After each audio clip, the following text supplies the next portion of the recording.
Assets minus liabilities equals net worth. In today's video, I'll show you how to calculate this for yourself so you can see what falls into each category, and at the end of the video, I'll share our net worth with you as well. I've shared our investment portfolios, but that really is only half of the story, so you'll see the rest at the end, including the debt that we carry intentionally. Like with anything, we need to know why it's important to do the thing, or it just won't be something we follow through with. Net worth is important to monitor because it gives us metrics we can use over time to track our financial progress. Sometimes when we're paying down our high interest debt, it can seem like nothing's happening, but if we monitor our net worth as we pay down our debt, our net worth becomes larger. So this can become very motivational versus just seeing your debt go down. This may be silly, but knowing your net worth also gives you that adulting feeling, and knowing you're working intentionally towards improving it will really set you apart and give you that extra edge to succeed and keep going with your financial goals. Before we get too much further, what's up? My name's Maggie and I teach beginners how to invest and feel confident in their financial life. I'm a certified financial planner and I've worked for several major brokerage firms over the past 6 years prior to starting my own company 3 years ago. I offer individual services and have an investing for beginners course that you can get more information on in the link below. Now, let's get back to it. There are several ways you can track your net worth. Simply write everything out, use a spreadsheet, or use an app. I like the app called Personal Capital because you can also do retirement planning and see fees on your investments that are inside your accounts. It's also nice to see everything in one place. If you use the link to join below, I think we both get $20, but I'm not really sure on the details. Regardless of the method you use to get started, you need to first list out your assets. So this is everything you own that you could sell if you decided to. But I don't like to get super detailed down to clothes and electronics, but you could if you want to. What you really should list for sure are your bank accounts, your investment accounts, including any retirement plans, your home, your car, and with your home and car, make sure you put down what it's worth, not what you owe. You can find your car's worth through kellybluebook.com, and if you have collectibles or other valuable items, you can add those too.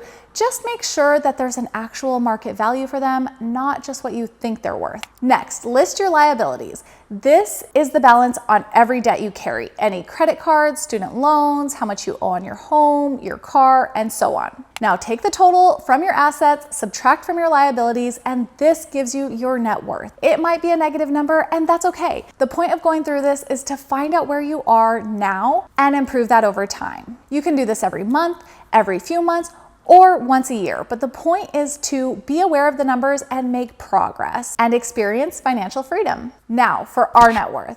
I shared our investment portfolios in the past, which shows how much we have in our investments, but we also carry some debt, including our house, our car, and my student loan. And I did a couple videos on my student loan and why I decided to carry the loan, refinance it versus pay it off. So here's the whole picture so you can see a real life example, which by the way, has massively changed over the past 5 years.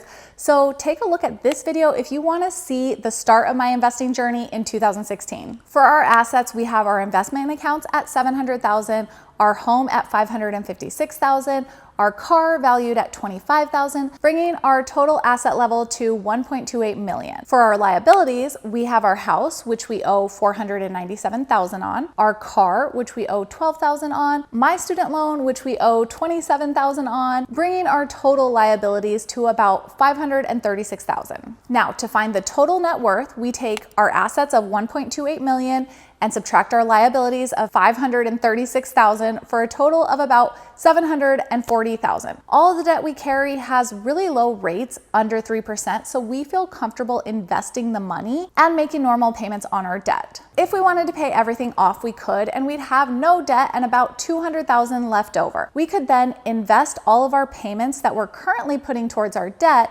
and build our investment portfolio back up again. But I really love the liquidity of having our investments available for us in case we want to invest more in my business, buy a rental property, make home improvements, help others, and so on. If everything was all tied up in our home, for example, we'd have a lot less to work with. And I also believe having our lump sum invested versus paying down the debt really will allow for greater compounding gains in the future, especially at this level we've gotten to now. Thank you so much for watching. If you've made it this far, please consider subscribing and don't forget to check out my Investing for Beginners course in the link below, and I'll see you next week. Bye.